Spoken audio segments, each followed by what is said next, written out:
breathed so sweetly. Through every grove and field. When shoots and flowers have broken through the earth. When the sun shines. And the birds sing. That is when good folk to Canterbury go.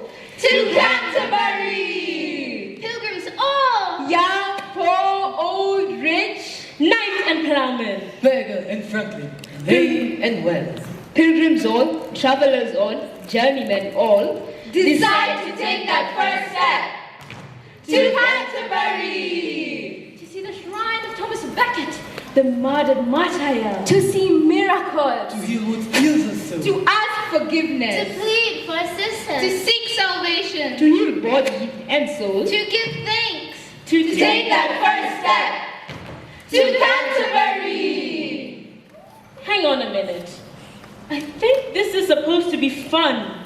A celebration, music, singing, caressing. I brought my bagpipes. To take that first step to Canterbury! Treacherous, unpaved, full of mud, sludge, cracks, holes, and tales of woe. One man and his horse fell into a deep hole on Pilgrim's Road that had filled with rain. Both he and the horse drowned. The perils of nature will leave you tired and sore and weary. Do you turn back? No, you go on. There are many inns along the road. So many pilgrims travel Canterbury. That commerce thrives, and innkeepers, they prosper. They charge triple the price and offer over filthy mattresses, wraps, and fleas. Do you turn back? No, you go on. And if you survive the road And the rats? and the fleas, You may not survive the men. Thieves, murderers, and criminals wait in the woods for travelers to fall into their hungry arms. ready to beat, rob, and leave all pilgrims to die by the side of the road, do you turn back? No, you go on. You go on to the end of the road. To the end of the journey, Canterbury! The cathedral steps beckoned, worn down by the weight of so many. The martyr calls from his coffin. Here at the end of the road, here at last you may ask, plead, pray, receive, find. So, but first, welcome to my tavern. A tavern in Southwark Nightfall. We have all met here together. And agreed. We'll travel together tomorrow. Accompany tomorrow. But first, The rooms and stables of my inn are wide and spacious. There are rats roughly to be found, as long as you don't look too close. you have made friends and fellowship. To Canterbury together. But first, the wife of Bath. 5 times have I been down the aisle, not to mention the company of youth. I have dipped my toe in many a stream, from Rome to Spain and back again. My face in stockings may be red, but respectable in mind through and through. And for those who wish to learn the dance of love, I can surely teach a step or two.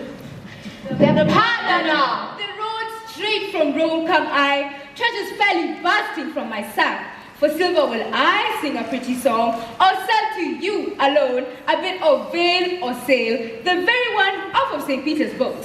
In this bottle here, I have some small pig bones, but if you are simple person fare, they become a sacred relic you can own.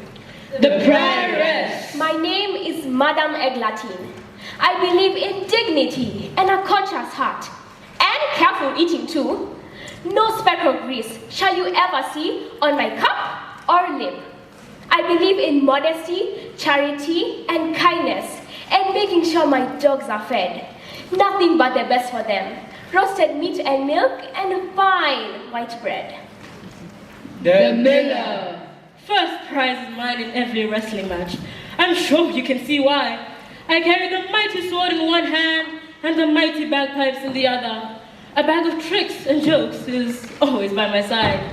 The biggest trick of all is the corn that I'll steal and sell back to one at triple the price, as if it were the greatest deal.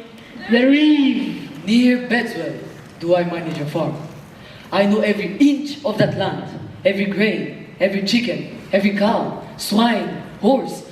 I know all the tricks of the bailiff. Herdsmen and workers, they know, I know. They call me irritable, but never to my face. This is severity keeps my house so trim, but fear me they do. They know they are lonely peace. The franklin. A life of delight is every man's right. Food and drink never lack at my house. The table stands covered from end to end, and all are welcome to pick it clean.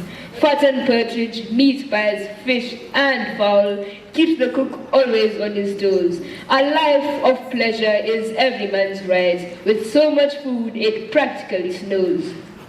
The cook! I am a cook. I can boil chicken on its bones. I can roast and broil and fry. I make pretty good stew. I can bake a pie. What else did you expect? Last but not least, our hostess! Hostess! Hostess! Welcome one and all to my table and table. Here shall you sit to supper. Come on. Here is the best food for you and the best wine for you all. You are all truly and heartily welcome. Yeah! What? Never I seem so happy and company of all the travelers I've witnessed in this inn. I'll be so pleased to make my way with you tomorrow. Yeah! Your faces have just given me a proposal. I have an idea.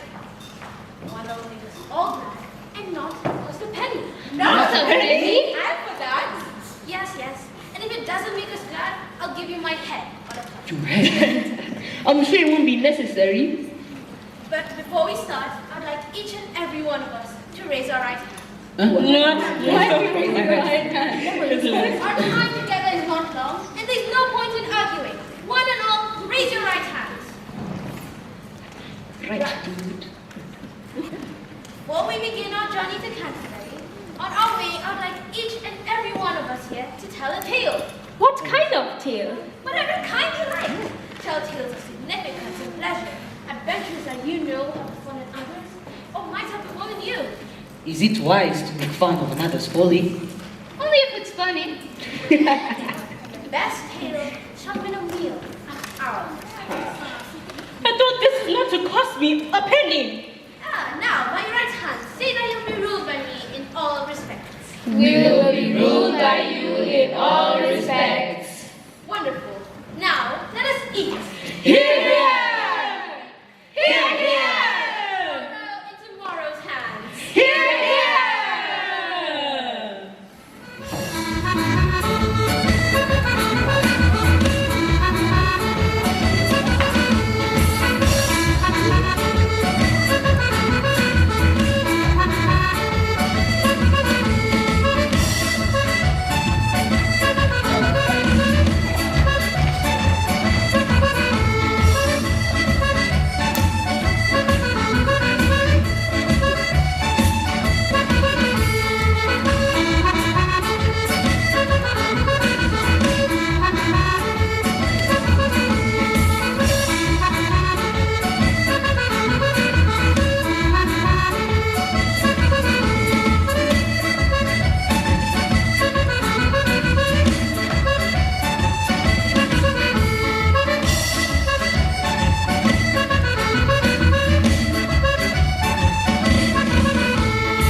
Bishop, hacking at him with the swords. One smote him across the crown, spattering Thomas Becket's blood and brains across the cathedral floor.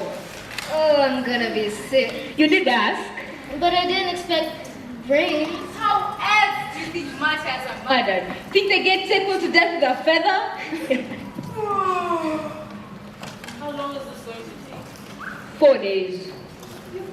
So many pilgrimages. I have the Paul from Jerusalem, the Key from Rome, the Scalp from Compostela. I only need the vile blood from Canterbury. You know, it's not his real blood. Who's to say whether it is or isn't? There are those that do believe. Belief is a powerful thing. It has been said that those who believe and come in contact with beggar's blood witness miracles. What kind of miracle? A man did wish that in the blood and took it from his wife, and she was able to walk again. You really think that could happen? Anything is possible. That is where we go, is it not? Good morning, good friends. Good morning, hostess. None of you have forgotten the promise you made to me to share tales of your lives and stories. I was up one night and couldn't think of one. Not one. Someone has blown out your fire. When our dear hostess proposed this venture, 100 stories came to mind. 100? I'm sure the good lady is exaggerating. Oh, I know the good ladies is not. The stories of my 5 husbands alone could take up the entire trip. Life is truly an adventure of which I am an expert. I hope that gentlemen restrain their rowdy natures in their choice of subject matter. I myself will be telling a tale of good virtue. Where's the fun in that? I think the Lady Peeress makes an excellent point. It is not wise to engage in frivolity at every second of the day. Oh, I disagree completely. Where did my petite Shan go? Where my petite puppy? Frivolity keeps a man young. I engage in frivolity as often as possible. Let's be off. The morning sun rises faster than our feet. This is so exciting! Off we go! Off to our destination! That's the spirit. all yell so loudly. We must speak loudly.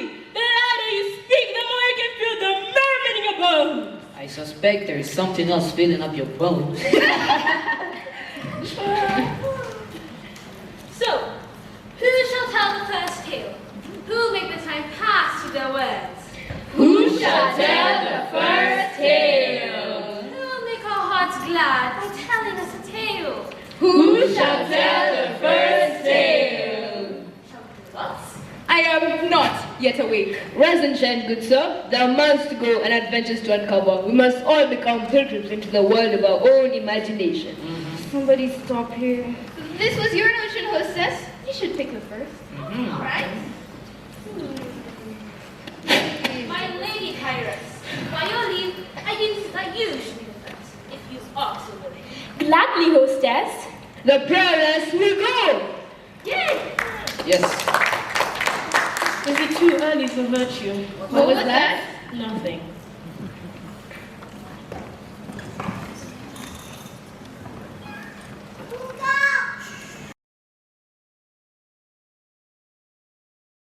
Once, there was an old widow who lived in a small cottage with her 2 daughters. For all of her life, this widow passed her days in a simple and true fashion. Few extravagances she took, and few possessions she had. Thus, she was well provided for, with pigs, donkey, sheep, hens, and a rooster. Chanticleer was his name, the self-declared mayor of the yard. Never more a handsome bird would you see, a comb as red as coral, a bill of jet black, legs the color of gold, and a voice finer than any organ.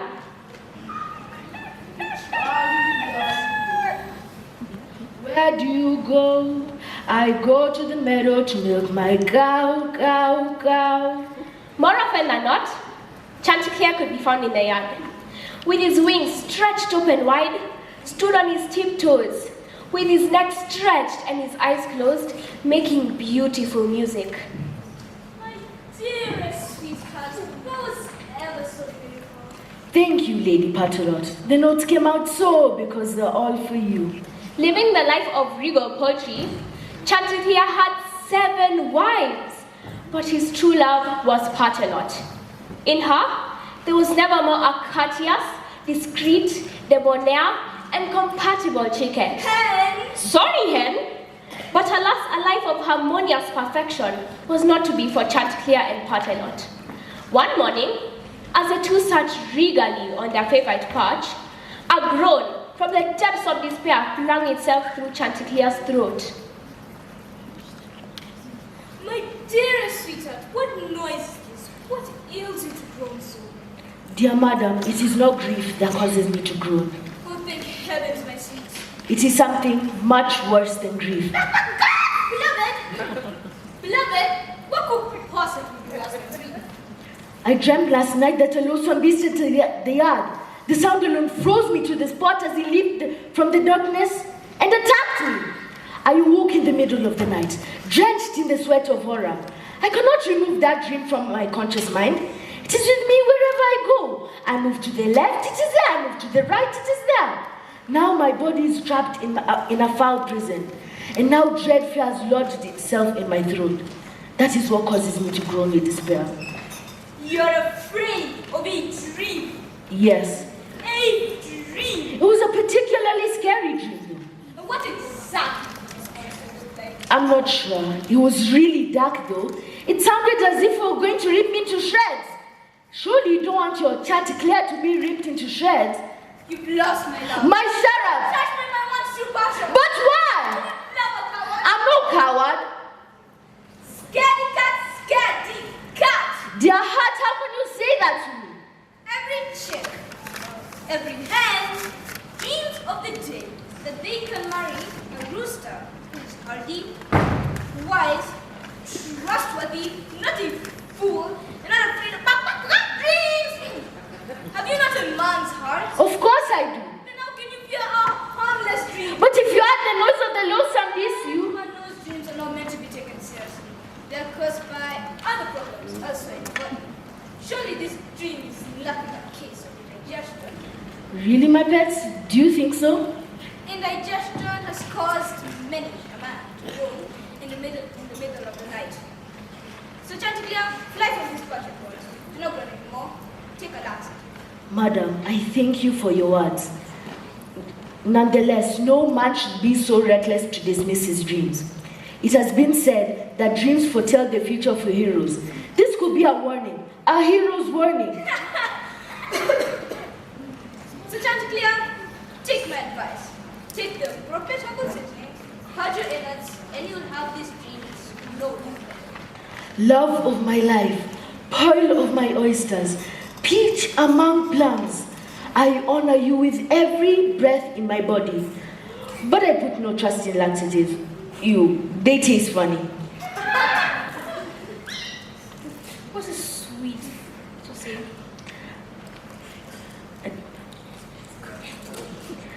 Let us speak no more of this, for at this very moment I have no need of any herbal purging.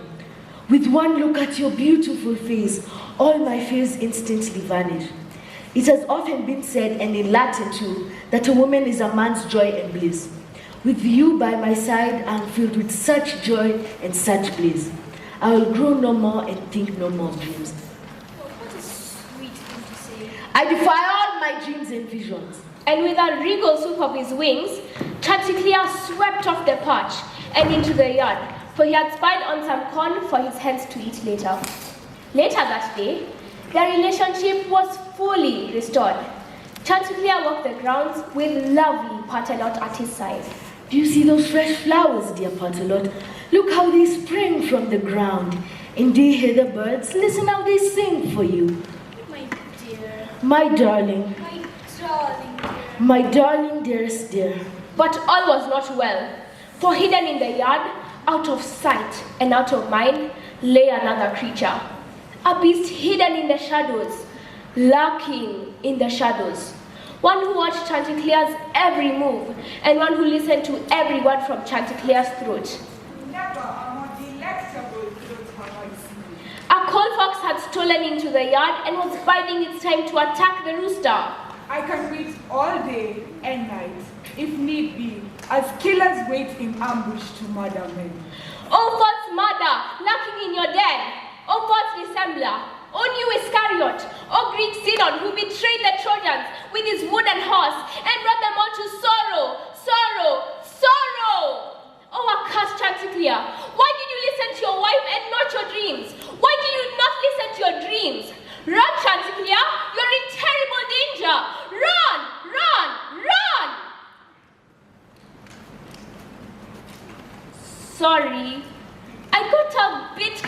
away.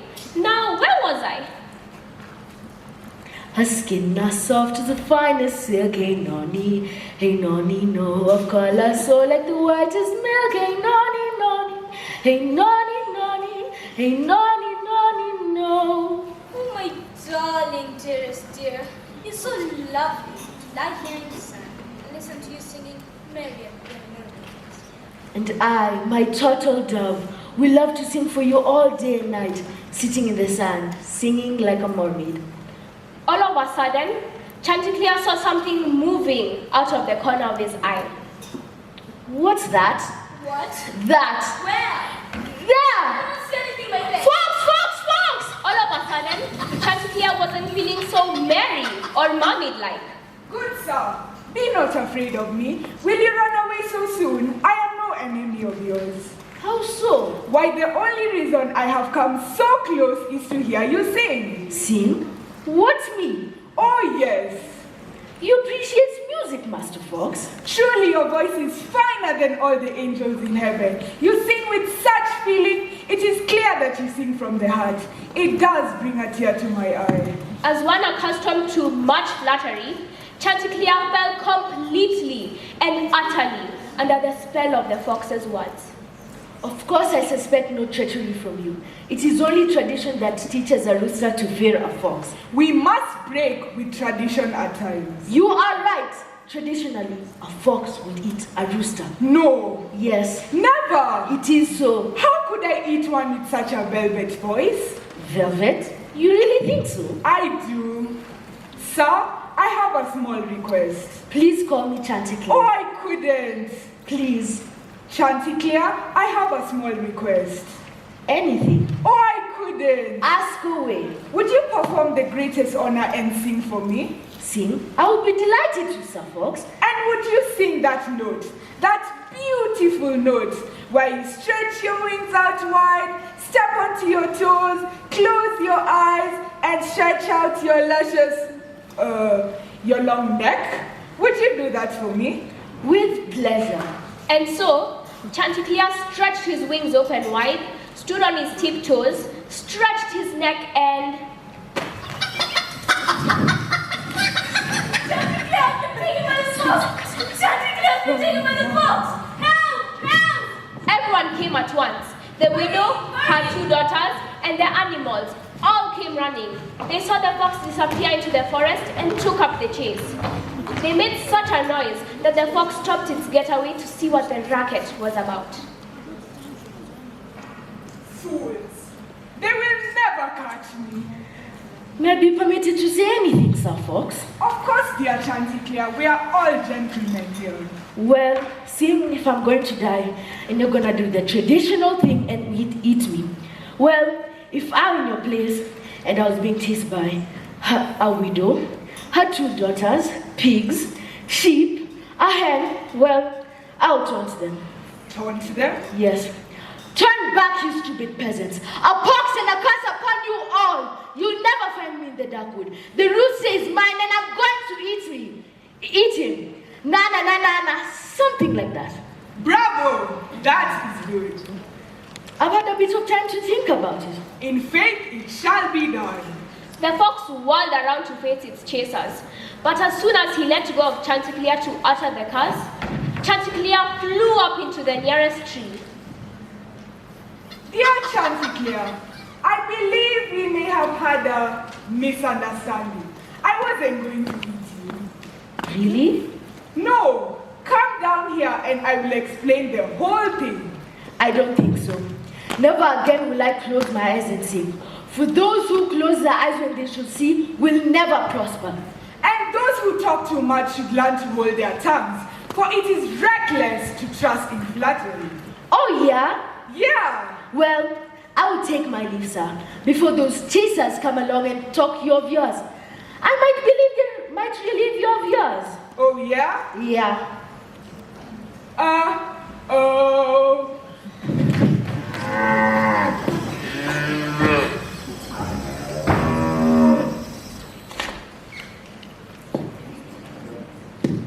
Chanticleer, I thought you were surely dead. No, as any hero would, I took care of that fox single well. It's a really good thing you came along. And so perhaps you may take this as a tale of foolery about a fox, chicken, and a rooster. Every story has something useful to share. Take the moral fruit and let it chart your way in life. Thus, my story ends here today.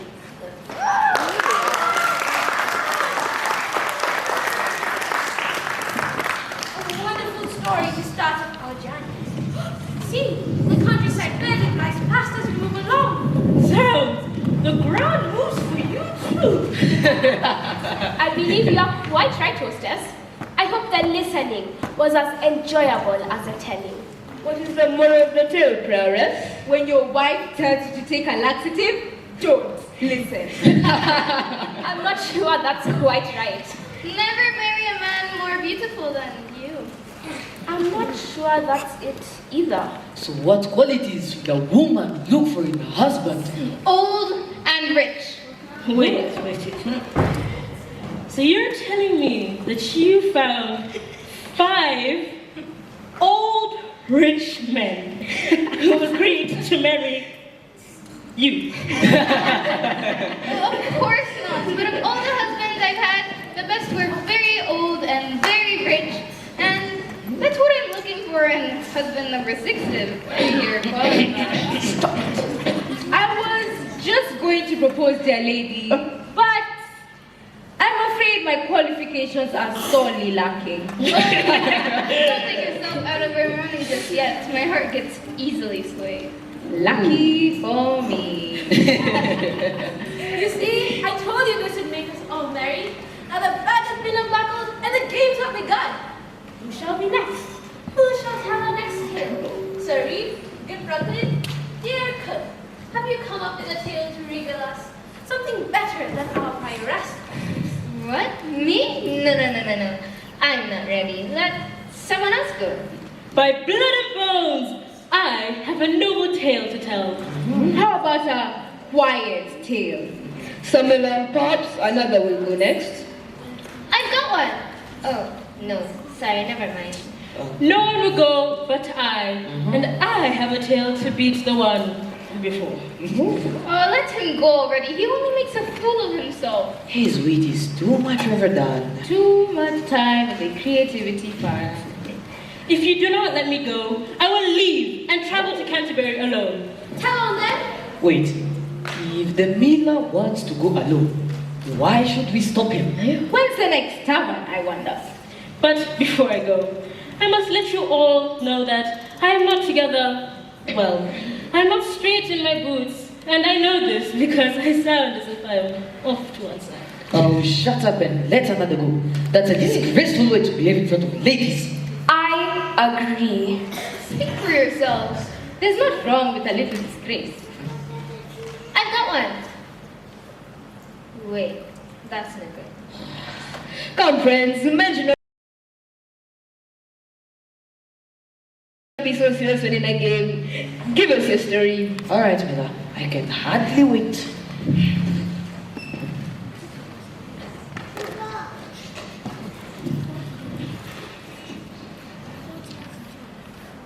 Once upon a time, there was a carpenter in trade who took in boarders on the side.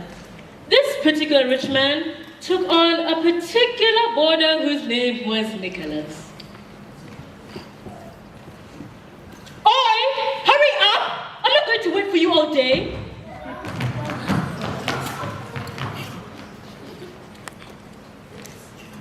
Well, say something, you multi-minded moltworm. My name is Nicholas. Get off! Hurry up! Despite a complete lack of imagination, I know toadstools who can think quicker. Now, Nicholas was a clever, handy clerk with a sharp mind and a keen interest in astronomy, and a taste for the good life.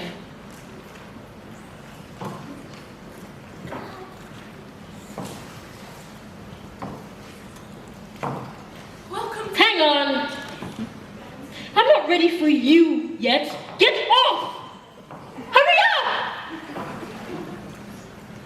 Now, the rich carpenter had a name, and his name was His name was. Oi! What's your name? John. Of course it is. I knew that. It's my story, isn't it? Now, the carpenter whose name was John, all right, you can come out now, had just married a young woman whose name was. Don't tell me. Alison.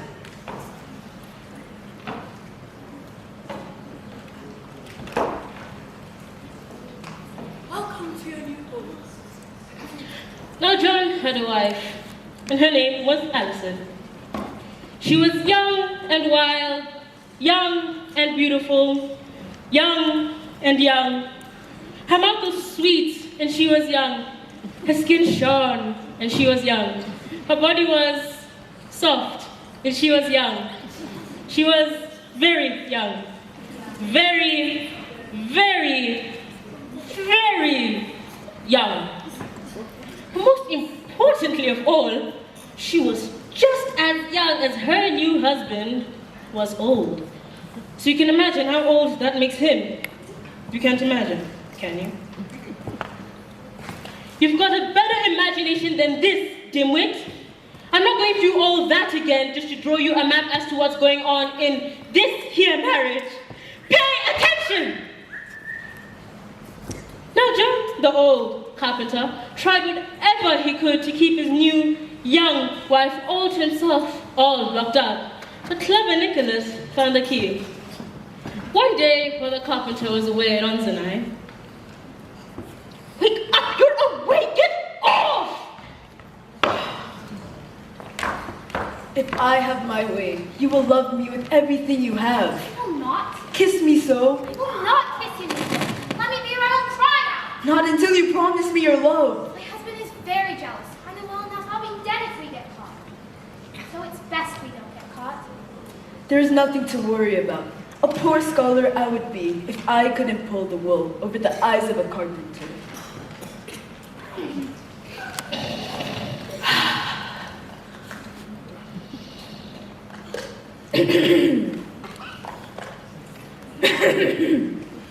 Hey!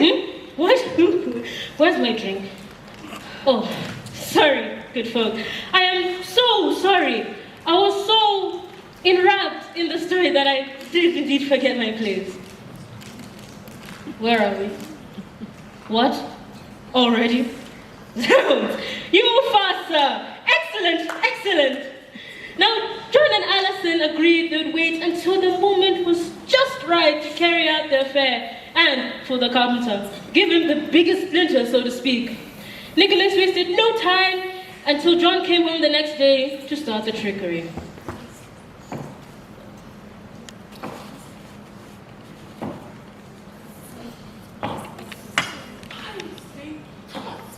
Nicholas, you have not seen me day and night. What is wrong with you? My several voices have been sitting here in the chamber, staring.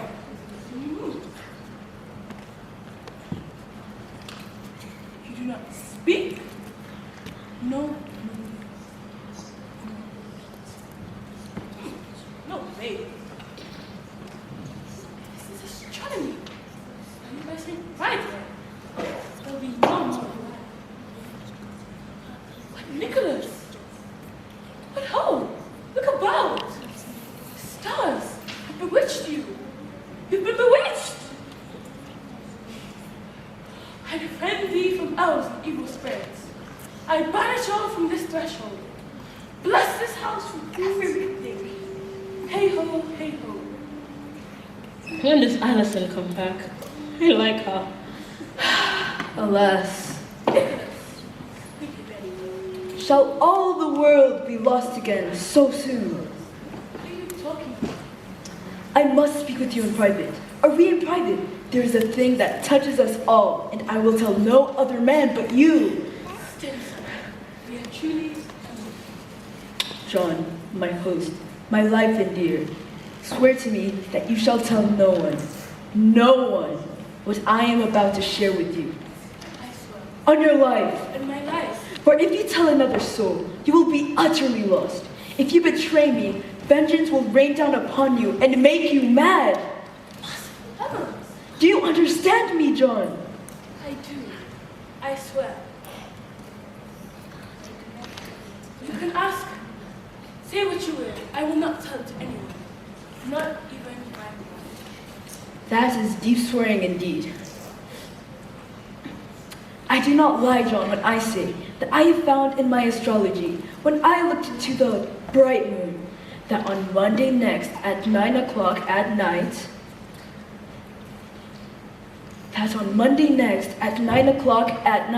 there shall fall a rain so wild and fierce, it shall rival the rains that fell on Noah. No! Yes, in less than an hour, the whole world will be wet from this hideous shower. All of mankind shall be lost. All of mankind shall lose their lives. No! Yes. And my wife? My poor Alison. Will she be drowned too? Is she part of all mankind? I fear she is. Then the answer is yes. No! Now you know why I sit here without a wink of sleep, nor a morsel of food can I eat. I could bathe though. You're right about that. Is there any way to save ourselves? There must be something we can do. Oh, there is, John. There is.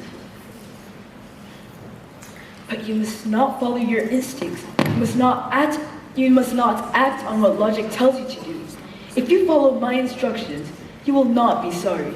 If you follow my advice to the letter and not deviate from it 1 inch, I will save you and me and Alison. Bless you, bless you. Good man, Nicholas. Good man indeed. What must we do? First, let me go. Then you must go right away to your house and fetch 3 wooden buckets. See that they are large enough so when the time comes, we may float away. Ah, excellent. Then you must gather enough food and water for 1 day. 1 day? Don't we need much more than that? Oh, I'm fairly sure the water will have drained away quite quickly. Remember, there's no logic here. And tell nobody about this. Not your serving boy, nor your maid. No. Do not ask why there's much secrecy here. Unless you want to make yourself mad, you will follow me to the letter. I will. I will. Anything to save my dear, or sweet, beautiful Alison. Don't forget young. When the time has come, and you have the 3 vats, you must hang them from the roof as high as you can, so no man will see what we are doing. Why would we need 3 boats? Will Alice and I be in the same one? No! No. Why? We must all be in our own separate boats. That is the most important part of the plan. Why? There is a higher power that wants it so. You must not ask any more questions. Remember? Yes. Do not use logic. And one more thing. When the time has come and we are in our makeshift boats, we must not speak a word to each other. Not a word, John. Do you hear me? Yes. Science is a virtue, right? Right. You're such a wise man, John. I knew I was able to count on you. Now go and Godspeed. Godspeed to you as well. I thank the heavens you are able to sustain. So John went straight to his wife and told the story from beginning to end. Among her lists of young talents, pretending she was going to die was one of them. Alas, go and help us to see that we are all lost. Lost, John! I wish to try to fight. Max, go and save our lives. Oh! Maybe not so talented. And so John place to secret place, looking out for unexpected drops of rain. The tubs were found, and he placed them on the roof himself. He filled them with bread, cheese, and good ale in a jug. And finally, it came to be Monday night as the time drew close to 9. Out of their rooms, each person crept.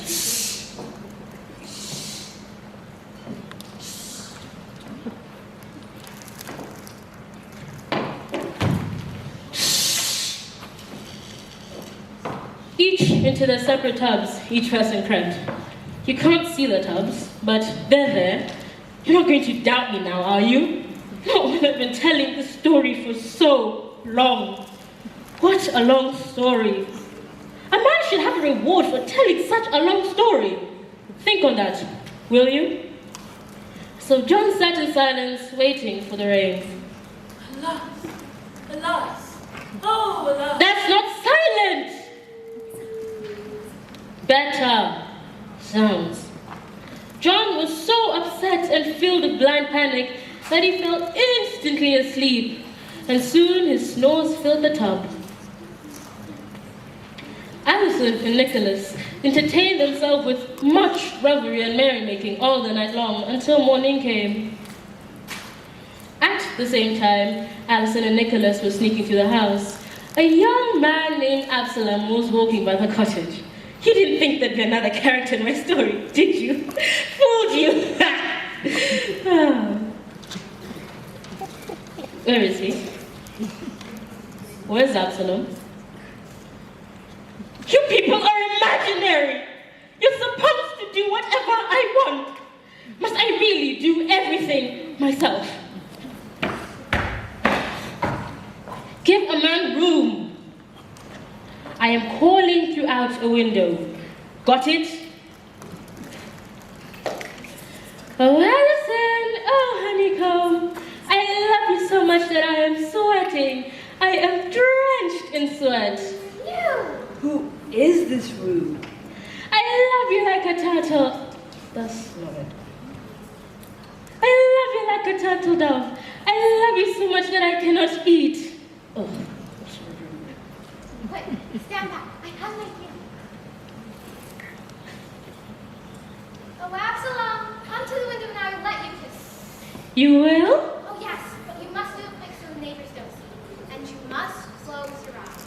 Oh, honeycomb, here I come.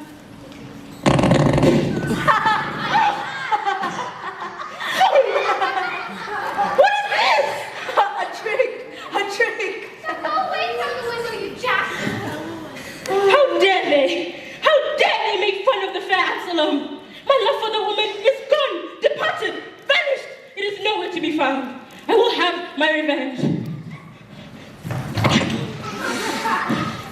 I will still have my revenge. Aha! A fire poker, smoldering in the coals in the middle of nowhere. How very convenient. This will do just the trick. Oh, Alison! He doesn't give up. I have a ring for you that was my mother's, that I would love for you to have, if you give me another kiss. Let me. All right, Absalom. I will let you have your kiss, but you must close your eyes. Oh, honeycomb, here I come. Ah! Help! Ooh, help! Water! Help! Water!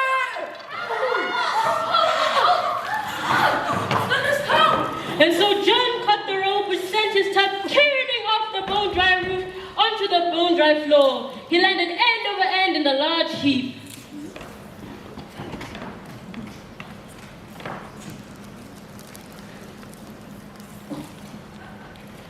All the neighbors came to gape at the young old man sprawled out in his yard, surrounded by bread, cheese, and ale.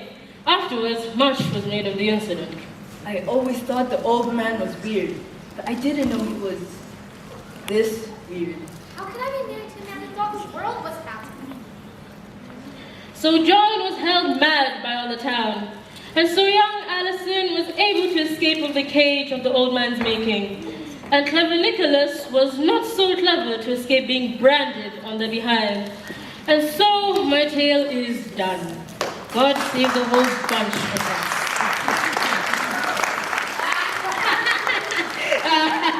A branded behind. A branded behind. I can just picture it. That's what an old man gets for marrying so young. Hey, not all old men are so foolish as to believe a quip. The moral of the tale is to never keep buckets in the house large enough to sleep in. A branded behind. Sari, did you not enjoy the miller's tale? I did not. What? You did not. I have not heard such humor for quite some time. I might need to change my story to compete. Change? You're gonna change your story? You look so tall. What is your name, good sirree? Oswald. And why Oswald? Did you not like the miller's words? It's obvious. Is it? Absolutely obvious. How so? It's as clear as day. Perhaps you could enlighten those of us who are still in the dark. The man in the story was a carpenter. I was a carpenter in my youth. The man of the story is old. I am old. I have no doubt this debt is against me and my person. I'm sure that's not true. I have no doubt in the slightest. The joke is always about the old and the industrious. I knew my days were numbered. As soon as I was born, death turned fast the tap of life. Soon I'll be engraved in a battle on the ground. That's pleasant. The stream of Oswald is nearly dry. The riverbeds no longer bubbles. The vigor of youth. So good, sir. It's just a story.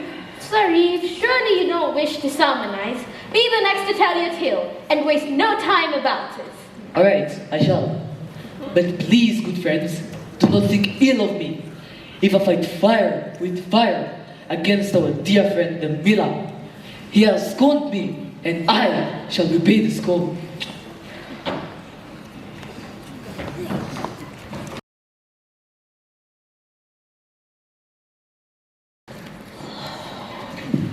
At Trumpington, a place not too far from Cambridge, there lived a proud, lying, deceitful, sneaky, slovenly, sly, bully, bossy miller. Why you? Is that a problem, friend? As you said, it is just a story. Step back, sir. You've had your turn. This miller went by the name of Simikin. I can fish, mend the net, and play the pipes. I And know steal. so. Stealing was his specialty. He would steal the corn and meal, and no man would dare challenge him. What? You dare suggest of me stealing? You dare? You better walk away, my friend, before I take you to task. With a sword by my side, a dagger in my belt, and a knife in my bow. A wife he had of a questionable lineage, and a daughter they had of very questionable looks. But when the three walked through town, not one brave nor stupid soul makes joke. Not a snicker, nor a beep, nor a giggle, nor a laugh. Not when the miller has a sword at his side, a dagger in his belt, and a knife in his hose. One of the miller's best customers was a college in Cambridge, known as Solar Hall, and this miller will ground all the corn for the college. Keeping a bushel or two for myself, of course. I'm merely a poor miller trying to make ends meet. That's the least my customers can do. But no one at the college had believed that Simikin was merely a poor miller. But what would it do when the man has a sword, a dagger, and a knife at his disposal? This miller cheats us at every time. No one will tell when. Why should we be cheated out of what is rightfully ours? It's monstrous. It makes me so agitated. Should surely bust. No. No. I shall not bust. I shall do this monstrous miller man to man, face to face. This very day, I will convince the warden to let me ride to the mill and see the corn ground personally. I can bet my very life that he will not be able to steal a single grain of corn from me. What? Why, is that you, young Ali? Do my eyes deceive me? Why, hello, young Ali. How are you, my fine fellow? Good morning, Simikin. How are your wife and daughter? Excellent, well, excellent. Well, what is a poor, simple clerk like yourself doing away from the college? Why, good miller, I have never seen corn ground.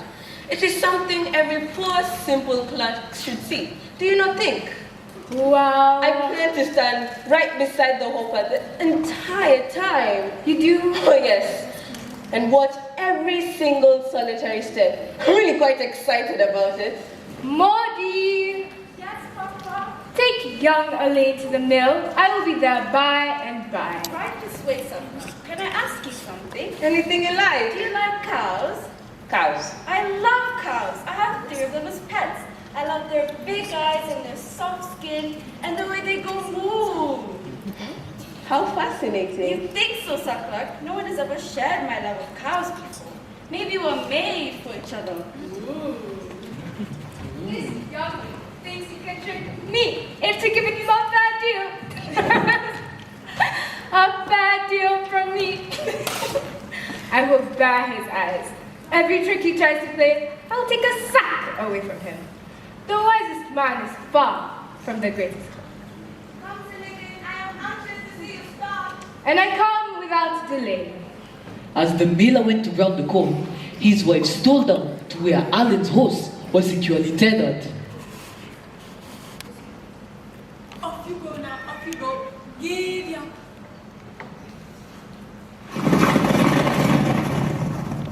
There you have it. Everything gone fair and square. That's right, fair and square. Yes, fair and square. Said it, my friend, fair and... Why don't I call Maudie to get your horse? Maudie! The horse is lost. What? It can't be. At that point, Alan completely forgot about his fairly grown flour. Take half a bushel from this, mother, and bake it into bread. That will take care of his fair and square deal. Stop! Halt! Come back! So the morning passed to afternoon, Stay! and the afternoons into night, Stay, you filthy rotten beast!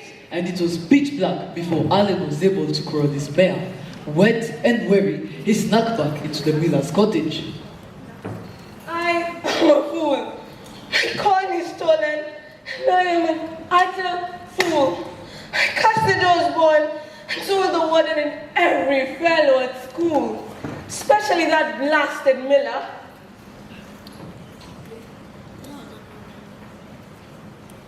Come, young Elaine, join us by the fire. I, Can't imagine how to get away. nor can I. Semekin, it is too late to ride back to the college.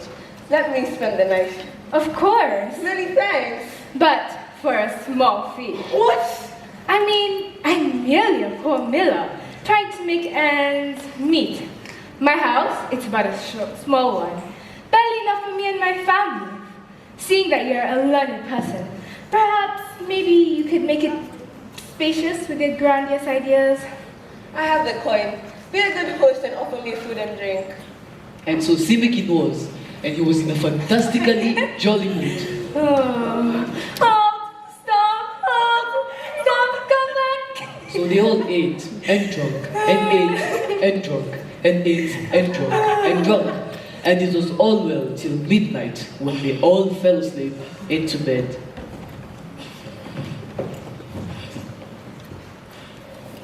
The miller, his wife and daughter kept each other company by the sounds of their violence. This did nothing to help the poor clerk. What a racket! How am I supposed to sleep? Never heard such noise. Will beasts make less sound? What's their content? They have my money, my flour, and I have nothing. My welfare is land on your bodies. There is a law that states that if a man is aggrieved in one way, he shall be relieved in another. This night will not be through before I am relieved. I will not go home looking the fool. And with that, Alan tiptoed back across the room, past the snoring wife, past the snoring miller, up to the snoring daughter, who had soon stopped snoring when she heard him whispering in her ear. I can't! My father is a very dangerous man. He'll thrust you soundly for waitings and I'm not in bed. I'm not afraid of him. You should be. He's got a sword on his side, a dagger in his belt, and a knife in his hose. Right, well, come to the garden and he shall hear us not. That way, he will not awaken and see that you are not in bed. The garden is too close. Okay. I know, why don't you wanted to see them. I really do. So Alan was relieved, and the two entertained themselves with much revelry and merrymaking until the rooster began to crow to mark the morn. By the dim light of dawn, Alan and Modi snuck back into the miller's cottage. Farewell, Modi. I must away. But even if I never return, know that I will always be your clerk. By the entrance to the mill, you find a loaf of bread made by the half bushel. I help my father steal. For that you deserve another kiss. What? Father! What? One more kiss? What have you done with my daughter? Have you trespassed? With great pleasure. But that you shall surely die. I shall surely live! No, he likes cows. What? What? Away! Oh, heavens! Heavens! The beast is on us! Take the staff and beat it on his head! Father, no, don't touch him. I cannot see! I can't see pictures! It's too dark! Just hit, woman! You won't mind if I take my silver back, will you? And with that, Alan ran fast and furious, but not without picking up his bag of flour and the bread. This is the luckiest day a poor clerk has ever had. And my bread, my flour, and no money has left my hands. Lucky day indeed. There is a proverb that states, an evil man must not expect good to come his way, and the cheater will himself be cheated. Thus have I paid the miller back with this tale.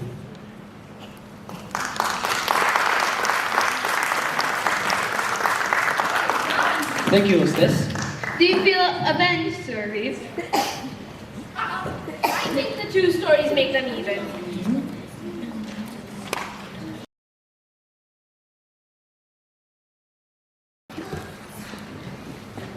That's it, I'm ready. Have a story, have a story. Aha! The fires of creativity have been rekindled. I'm ready to tell. And we are ready to hear you. You keep us in suspense. Say something. We heard that already.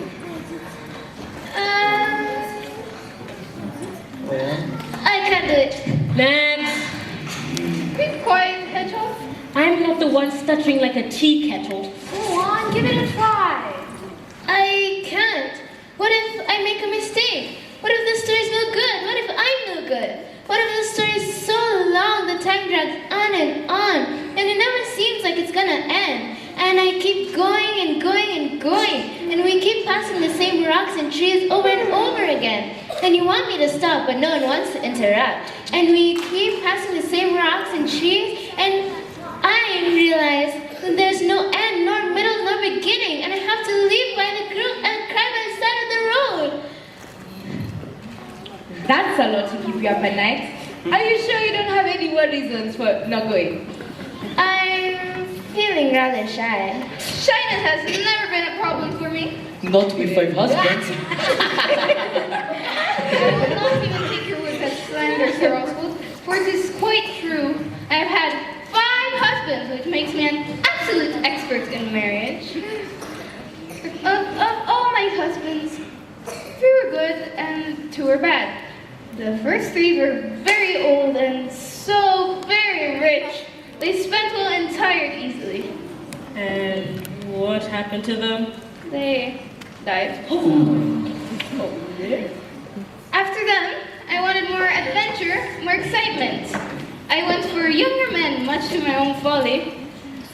My 4th husband was riotous. He thought he could get away with a paramour, but a fistful of nagging cured him completely. What's happened to him? He died. My 5th husband, let his soul never find hell, was half my age. No. His favorite pastime was to read to me on the wickedness of ladies fair. Good wife, this is a long preamble. I'm truly sorry for that. When I talk about my husband, I tend to go on. And on. I, for one, am grateful. Before your speech, I had passing thoughts about marriage. But after, I am quite certain I will never, ever, ever entertain such thoughts ever again. Yep. Okay, please, good wife, begin your tale. Immediately, hostess. Now, all good tales should begin with a paragon of virtue. Ooh, how surprising. What? I not thought you would take the time for virtue. Virtue is something I contemplate daily about, hourly even. Now, as all good tales should, this story begins with a paragon of virtue. Here stands a knight. A paragon of virtue, a man of the highest caliber, goodliness in thought, word, and deed. Well, almost. You see, in this story, virtue wasn't exactly on our dear knight's mind. Ha! I knew it wouldn't last. For this man thought himself above others. He thought so highly of himself, he considered himself above all men. He thought so highly of himself, one day he took advantage of a young maid. He was found out and condemned to die, and rightfully so, but his miserable, pitiful, worm-like life... You must be going now. Get back here! His worthless life was saved from a last-minute plea from the queen.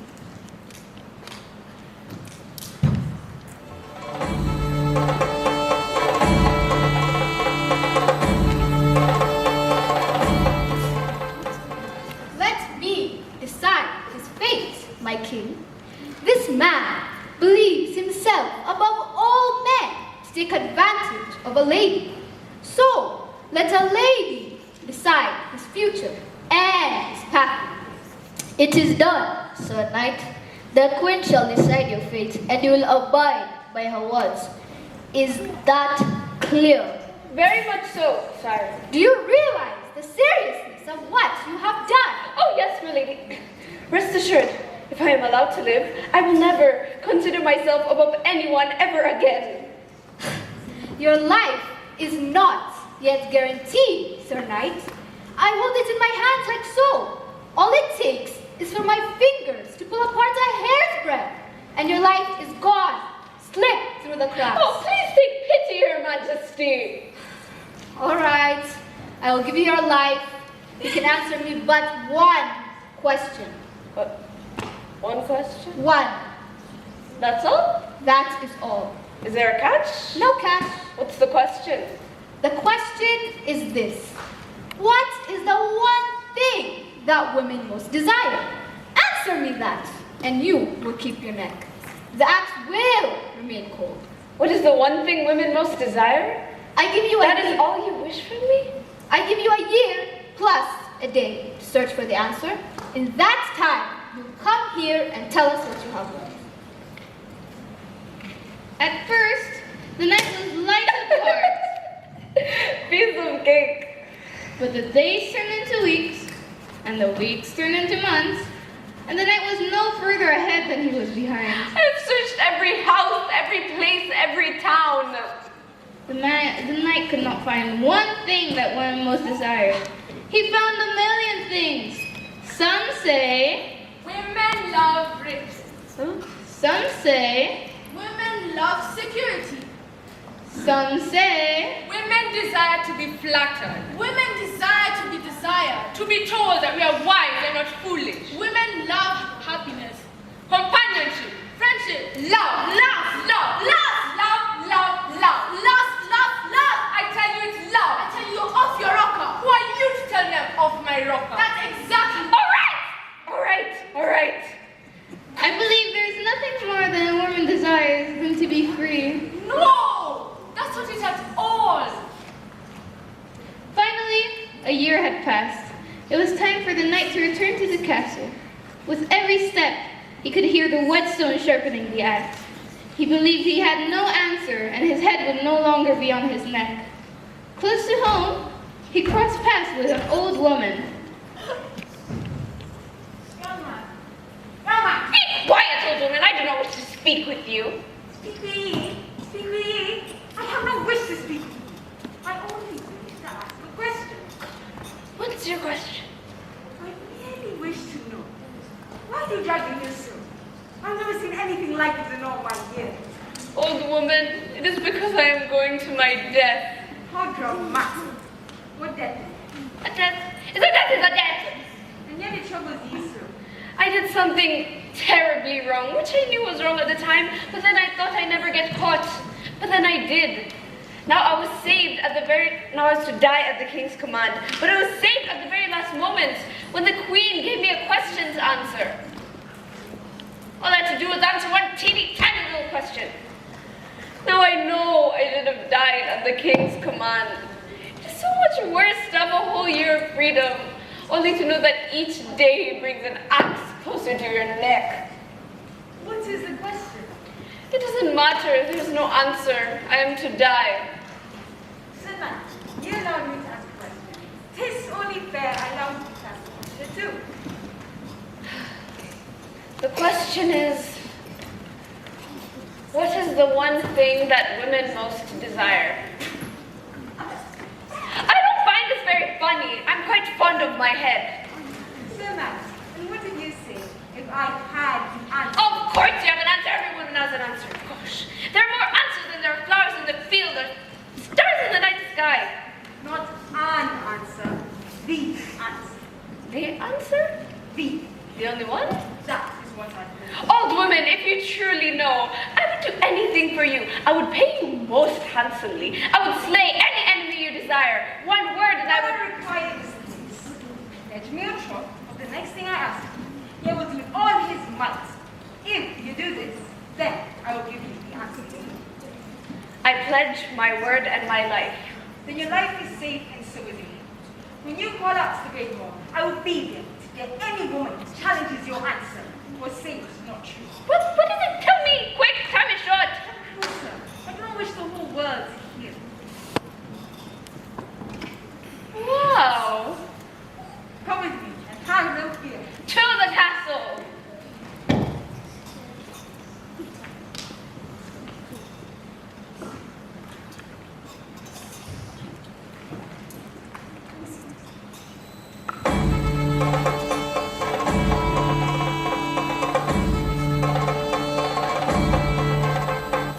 Welcome back, Sir Knight. What have you to say? Do you have an answer? I do, my lord. And so, what is the one thing that women most desire? My lady, I have heard many things. I've heard that women wish love, honor, friendship, flattery, compassion, happiness. I knew so many answers, I knew not which to turn, nor who to believe. However, I believe I have the one answer, the one thing that women most desire. Then tell us so. The one thing that women most desire is to have sovereignty over their husband. Yes, they want love and honor and friendship and flattery and happiness, all those things, but mastery over him, above, and to make their own choices. Is it not true? Yes. That is my answer, and that is what I believe. Kill me if you think otherwise. Please don't. Congratulations, Sir Knight. You have won your life. Congratulations. We have a celebration feast prepared in your honor. Join us. But what if I had come back with the wrong answer? Hold, I say. I must be heard. Who is this? Mercy, my queen. I may be old and foul and poor, but I'm the one who gave the answer to this knight. He did pledge me his word in his trouble, and he will do the next thing I ask of him. Then he must do it. And I will do so with the most humblest of gratitude. This woman did save my neck, and I owe her a world of debt. And so it must be paid. Before this court, I ask you to marry me. What? I ask you to marry me, Sir Knight. This isn't funny. You must be joking. No jokes. You pledged your word and your life. But I'm a knight, and you're old and ugly and foul and poor. Your Majesty, my lady, surely. Your word. What? Your word must be your bond. You will marry this woman, and you will do so this very day. A man's word must be kept for a man to keep his honor. And so the knight and the old woman were married. The two went off to entertain themselves with much revelry and... Wait, stop right there. There was no revelry and there was no merrymaking. Never Never was, never will be. No way, no how. Never, ever, ever, ever. Ever! Ever! In truth, it was quite their occasion. At their wedding, there was no great ceremony, nor reception, nor flowers, no beautiful dress, nor dancing, nor fancy food. The night was in a foul mood from beginning to end, and when the deed was done, he hid away. I don't want to see anyone, I don't want to hear anyone. My life is a deep pit of despair and I'm going to go drown. I don't want to do anything ever again. But I'm your love, I saved your life. I never did you wrong. What am I guilty of? Tell me and I will You are amend. ugly and old. Those two things cannot be amended. I do not wish to be married to you. Is this the cause of your unrest? Of course it is. Are you blind? Sir Knight, I will give you a choice. I can be one of two things. I can be old and ugly till I die, but a more true, more faithful wife you'll ever see. I'll never hurt you, never displease you, cause discomfort or unrest. Or I can be young. Yes, young and beautiful. I pick young and beautiful. But there is a catch. I don't want there to be a catch. I will be young and beautiful at your peril, but I'll go to every house in every town, a more untrue and unfaithless wife you'll ever see. Which do you choose? Oh. My lady, I cannot decide. I place the choice in your hands. Then I may choose as I see fit. It is in your hands. I have my choice, and yet will abide to my choice. Aye. Kiss me, Sir Knight. Do I have to? Kiss me and I'll be both for you. Young and fair, faithful and good.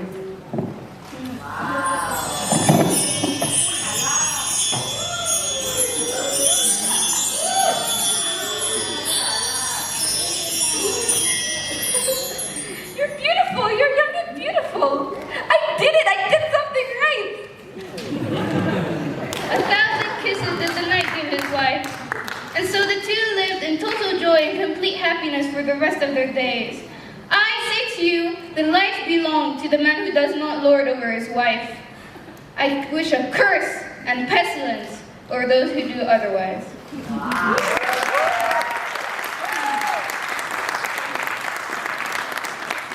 I love happy endings. So do I. That surprises me. I must admit to having a streak of romance. I'm trying to stamp it out. If the death of 5 husbands go to it, nothing will. What else, Gus? Oh, I don't have any loggerhead. Lest you forget what's still on the road. I did forget, but just for a moment. Now what? Who's still? I would like to request to know who leads our story quest. We will each cast a vote when the time comes. There's gonna be a vote? I feel faint. Oh, don't worry, dear cook. We'll all cheat, so there's no chance of you winning. Good pilgrims, I am ready to bring my coal from the creativity fire. Isn't that analogy getting a bit old? No.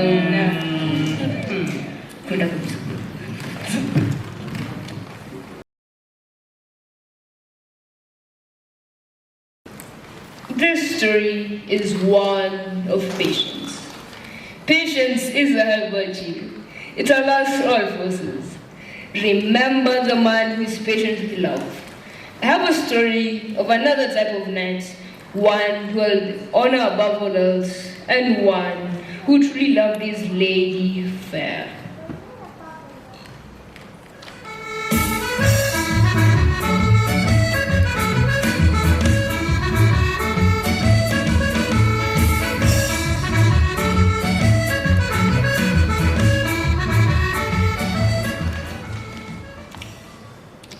I'm beginning to lose my patience.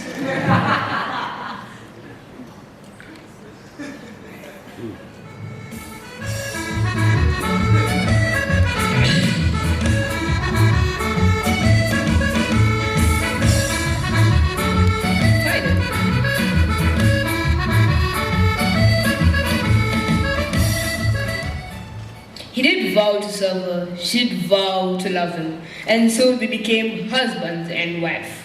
You are much fairer than the brightest sun. My Sir Knight, my heart, you have truly won. There's nothing more than you I adore.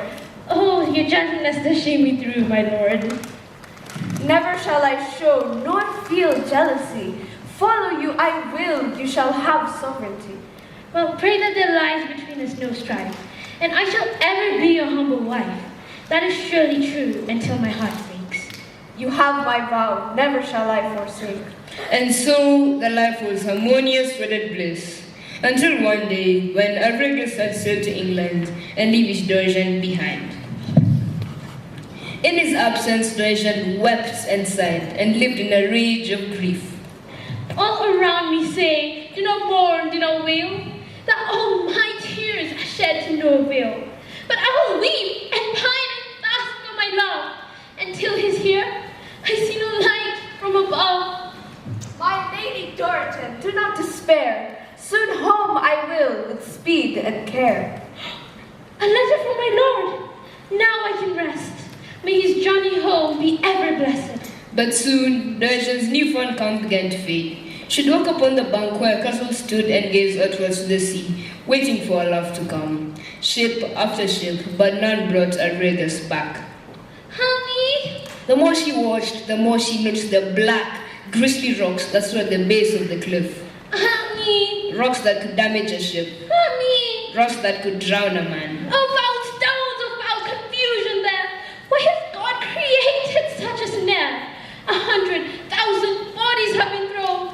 These rocks, they slay my heart right to the bone. Dorjan, you did give us quite the fright. Come dance with us. We go to Rebel's. Come in. It's best you pull your mind away from shore. Come dance with us and think of this no more.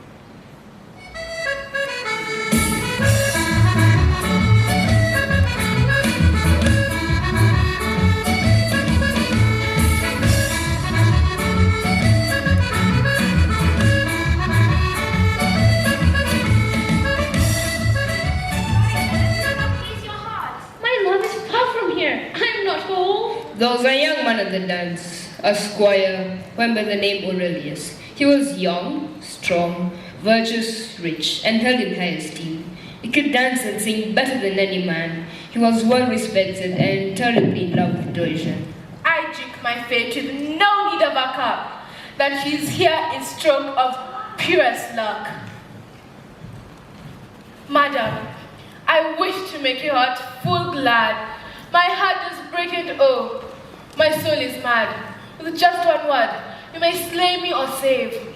For at your feet do I make my very grave.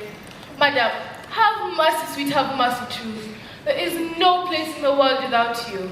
Oh, Aurelius, never did I know your heart's intent. Your words are clear, and so they are well meant. But you must know with my heart and soul, never could I be an unfaithful wife. Thank you for being straight and clear with me. Excuse me, lady, I'll take my leave. The pain she had caused him with those words was so plain on his face that Dorjan called him back. Aurelius, there is one way for you, my love, to gain. Look to the cliffside by my castle main. There lies jagged stones that hung passing ships. Remove those grisly tomes from the sea's grip, and at the end, so that the cliff's face may be clean, so that none of the black rocks may be seen. I will love you best of any man. You have my word and all that I can. Is there no other task that you can give? Oh, no other, Aurelius. For what pleasure should a man have in his life? For to go and love another man's wife?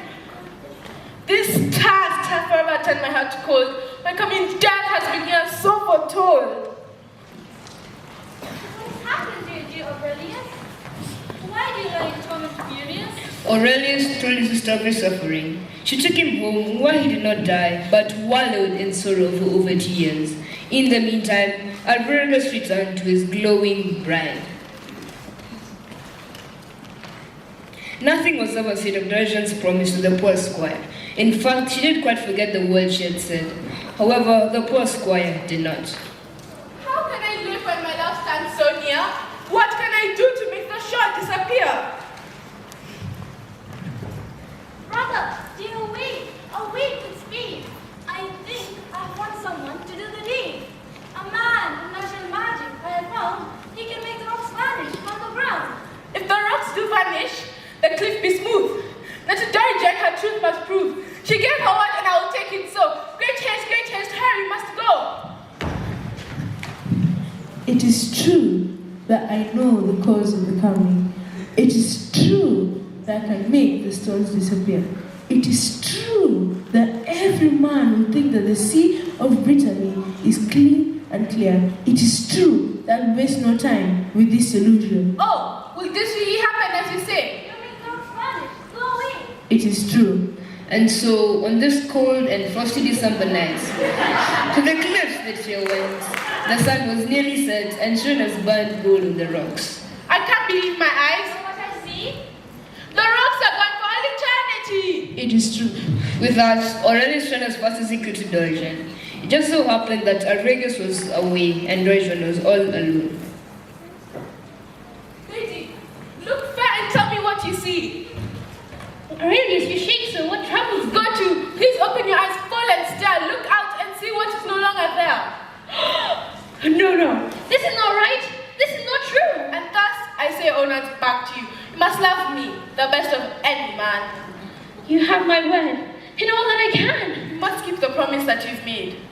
But my heart is cold and I'm so afraid. I have done as you have commanded me. I leave you to your words in honor free. Come to the garden yard to meet me so. Now I am worthy your love to bestow. Oh, alas, that this should happen as I never dreamed that it would come to pass. It's against the laws of nature, oh, how wretched fortune that has wrapped me so.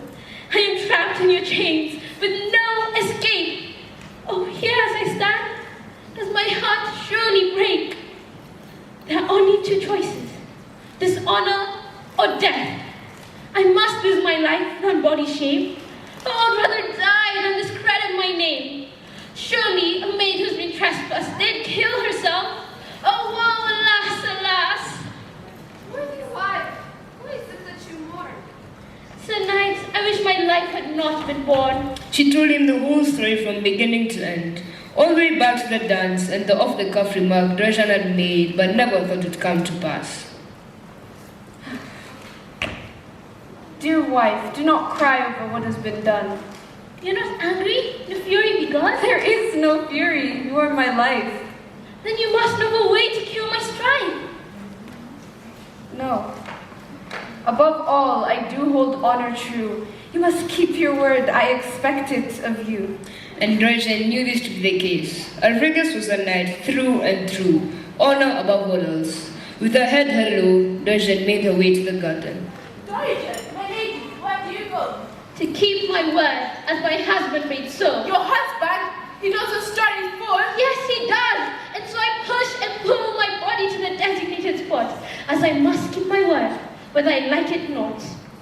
My lord, we must away from the street. My lady, my heart has stained my legs and feet. I will not keep you to your word and won. But you have won. The rock stands to be yours. Arregus is a man noble and strong. He would rather have shamed his whole life long than for you to go against your creed.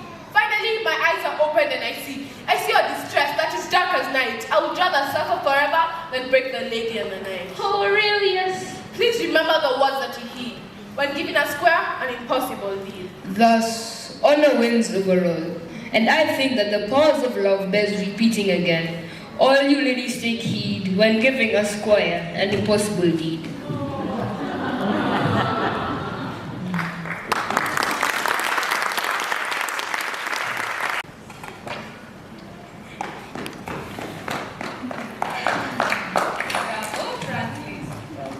Thank you, good sir. Partner. Everyone, listen up. It's my turn. I'm ready. This time, I will not fail. I won't shy. I will step forward and speak. I have a tale. My lord. I will tell a story that'll make you spurt air out of your nose. I will tell a tale that'll make your hair stand on end and your legs turn to jelly. I will tell a tale that you'll remember for the rest of your lives. You will tell this tale to your children, and they will remember it for the rest of their lives. This story will reverberate throughout the world for years to come. That's promising. That is some story. I'm very excited. Ladies and gentlemen, the Cook's Tale.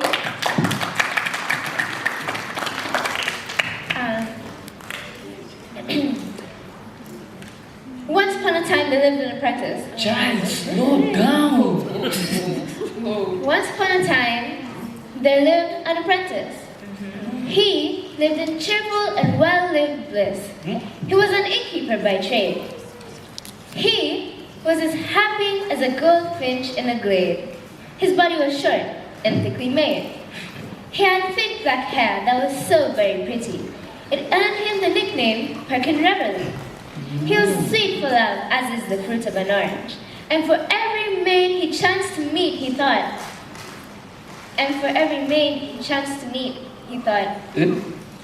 He thought. Orange, flange, orange, orange, orange, orange, orange, orange. Your cook has failed you, my friend. This is the best tale I've heard all day. I cannot wait to tell my children I have a reverberate throughout the world. My dear, are you alright? I don't think I'm cut out to be a storyteller. We have a winner hostess. The painting cook at my mood. Yeah, mine as well. And have you told a story? Uh-oh. You are the last one left in our company. What about the hostess? She hasn't told one. Haha, you've not answered my question. Must I really tell one? It's much more enjoyable to listen. But sir, I've heard you tell a great many tales. A great many of lies, you mean? Oh. Hush words, sir. Hush words indeed. The truth is always harsh. Well then, I must tell a life of ease and luxury. I do have a tale to tell. Not quite so reverberating as what dear cook told. But one of interest all the same. This is a story of fools. Oh, fools.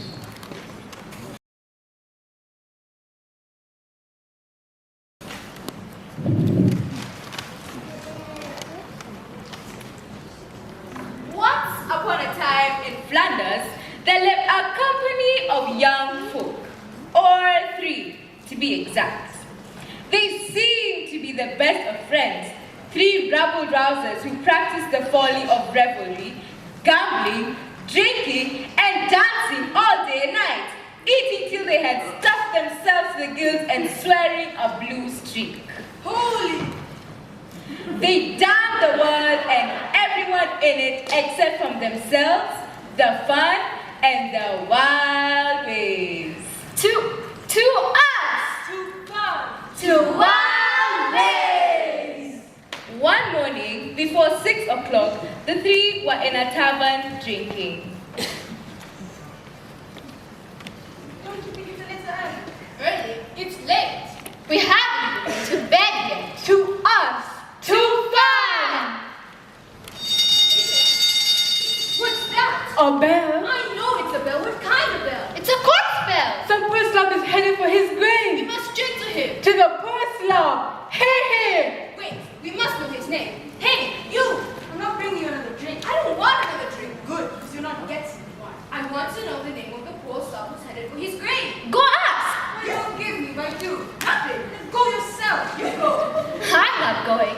My seat is very comfortable. Don't look at me. I'll be gone before you can do anything. I'll give you a piece of the cheek. I'll give you a foot of your bum. I'll give you a piece of gold. I want to have a piece of gold. I'll give you an eye. Oh, you a piece of gold. Too late. The procession has gone. I will never know the name of the poor slob, and it's all your fault. Fear no fear. No need to get your knickers in a knot. I already know the name of the dead man. Well? Are you sure you want to know? Tell us, you old woman, and be quick about it. I'm not going to tell you anything. You call me an old woman. Now you've done it, Jacob. I'm sorry, wise creature. Oh, wise. That's it. The name is Beckett. Beckett? Not our Beckett. No, Beckett. He was deep in his dream. And it's true that death himself came to the time. The sky felt high. He smoked Beckett when he sat and left without a word. Yikes. Well, she's not lying. Death is pretty big these days. He's taking thousands in the plague in the next town. We should be pretty afraid if we ever meet up with death. Afraid of death? Afraid of suggest such a thing. Afraid of death? He ain't so tough spitting defenses junker. I have no doubt the death would stand a chance of getting mad. Prepared to fight? The odds are definitely in our favor. Are we not brothers? Well, figuratively speaking, are we not best friends? Are we not 3 against 1? 3 against death? Let us see. This death has terribly slain so many. I say this before this night is through. Death will be dead. Death will be dead. Well, this is gonna turn out well. Have you seen that? Have you seen that?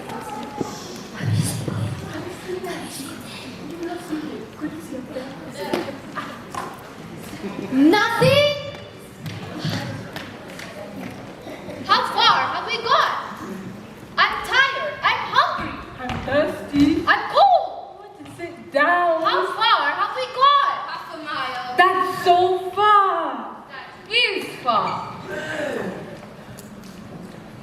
Old woman, what do you mean by scaring us like that? I'm so sorry. I didn't mean to frighten you. I wasn't frightened. Neither was I. I'm not either. How dare you talk to young folks as us? You look like a shriveled up prune. Like a shriveled up prune that's been sitting in the rain. Like a shriveled up prune that's been sitting in the rain and then in the hot sun and back in the rain and back in the hot sun and back. Old woman, how is it that you dare to live so long? I have lived for so long because I cannot find a man, woman, or child. Though I have walked through city and town, I cannot find one person who will change the youth for my age. Huh, no kidding. And so I sit here getting older and older. Not even death will take my life. Death? You've spoken to death? Where is he? Have you seen him? Tell us, you old woman, and you pay for the consequences. Which are? I don't know, but when we think of them, you'll be sorry. Doubly sorry. Really, really, really sorry. Peace, young folk, peace. If you so desire death, you need to look no further. Up this crooked path they're meeting. If you hurry, you should surely catch up with him there. Without even a thank you or a farewell, the 3 fell all over each other in their haste to reach the tree. But when they got there, the tree had no inhabitants. It did, however, have a large chest of gold resting at its base. Gold? We're rich! We're rich! So much. So much.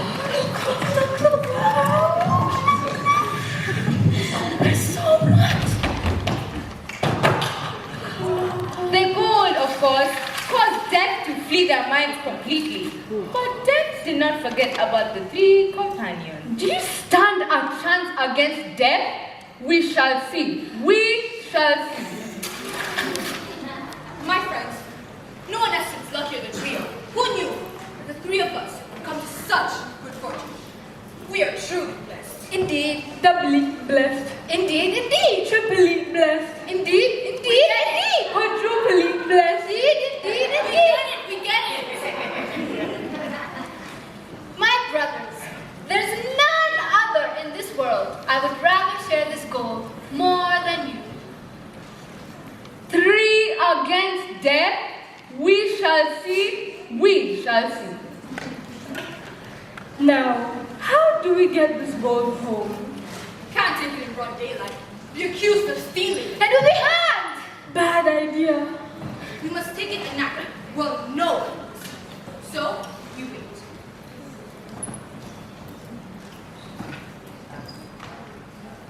I'm hungry. I'm thirsty. We'll draw straws, and the shortest one will go back to the town for food and drinks. And the other 2 will stay here and guard the gold. And so they drew straws, and the youngest plucked the shortest and was sent to town. The other 2 were left to guard the gold and wait and sit and talk. This is a grand day, Lord. Indeed. You know you're my sworn brother. I My true brother. do. There's none closer than us. So you can't help but profit what I'm thinking. And so, what is that, dear brother? There's gold enough for 2. That's true. Very true. But think of how much gold there would be if it was divided among 2. I hadn't thought about that. It just struck me now. Death idea to consider. But what about Agnes? No, I don't think I can live with that. There's no... Actually, I can live with that. At the same time, similar and deadly thoughts were being planned in town. Of course, there's enough gold for 3, but just imagine how much happier I would be if I had all of it. Then I can have some fun. I can't believe I never thought of this before.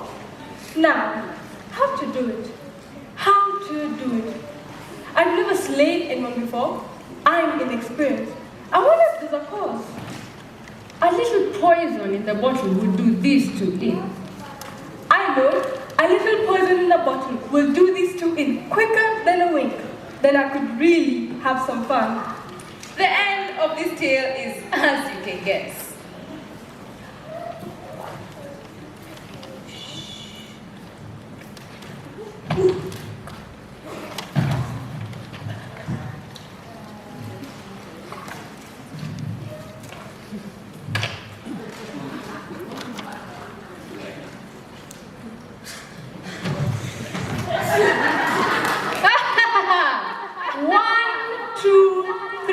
Against death. The jolly company did meet death that day, but the meeting didn't go as planned. As the sun set and night came through the land, it was the 3 and not death who were dead.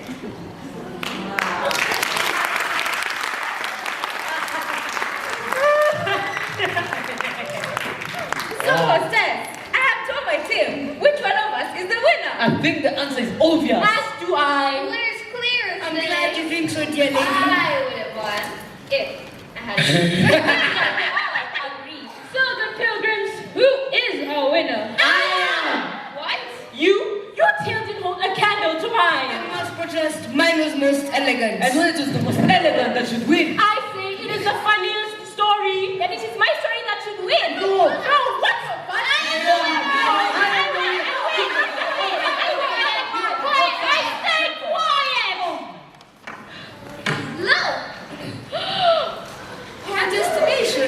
The end of the journey. Canterbury. To seek what we were missing. To heal what ails us so. To search for our salvation. Canterbury. The cathedral steps beckon. Oh, the moss are your cold. Canterbury. Here at the end of the road, here at last you may ask, plead, pray, receive, find. So are we ready? A word to all who have witnessed this little treaty. Who is that? If there be anything that pleases you, then thank the heavens above. Is that God? Then who is that? Oi. If there be anything that you dislike, then lay it to the fault of my ignorance. Forgive my translations and my writing.